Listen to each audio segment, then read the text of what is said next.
हेर्नु साथीहरू यस्तो मकैबारीमा छ बाटो है सर्टकट बाटो यस्तो मकैबारीमा चाहिँ जानुपर्छ है बाटो हेर्नु बाटो कस्तो छ यस्तो छ नि यस्तो बाटोमा हेर्नु चोरले जस्तो चोर केही चोर्नुको अवस्था लुकेर जानुपर्छ है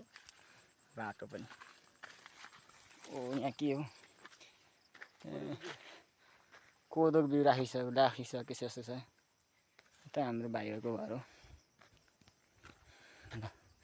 चिल्लो भएर यस्तो ठाउँमा छ हाम्रो भाइ माथि जाँदैछ मकैबारीमा बाटो अहिले चाहिँ गर्मी खासै छैन नर्मल छ आकाश चाहिँ अलिकति बादलले केही ढाकिएको छ है आज चाहिँ केही शीतल छ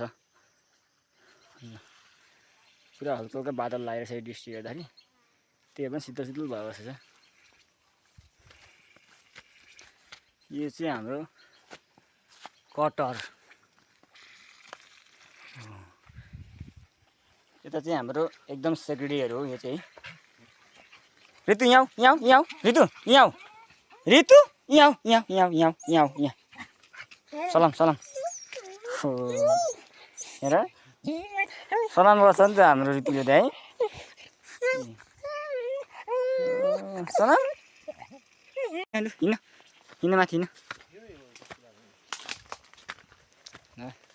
हाम्रो सेक्रेटरीहरू चाहिँ त्यही है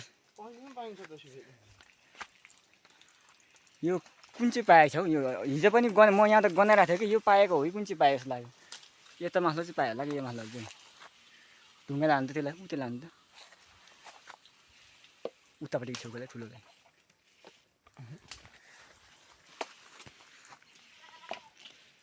धेरै माथितिर पनि होला के माथि के होइन त्यही माथिसम्म छ नि खोइ कहाँ छ ओ हो त्यही पाकेर त्यस्तो भयो कुहिएको छ त्यो कालो खाने मान्छे छैन अहिले अब पहिला जस्तो खाइँदैन कटर यस्तो मकैबारी मात्रै छ है मकैबारी यहाँ चाहिँ हाम्रो मकैमा चाहिँ अटोमेटिक पानी पलाउँछ है हेर्नु साथीहरू यहाँ चाहिँ यो बारीमा चाहिँ अटोमेटिक पानी पलाउँछ यो बारी बिचमा छ यो चाहिँ एकदमै अद्भुतै छ यो पानी चाहिँ जति खडेरी लाए पनि यहाँ पानी चाहिँ सुक्दैन है ल फेरि मकैबारीको बाटो आयो है यस्तो मकैबारीमा जानुपर्छ बाटो हेर्नु बाटो यस्तो बाटो छ है ल हामी चाहिँ दाइको घरमा आउनु आँट्यो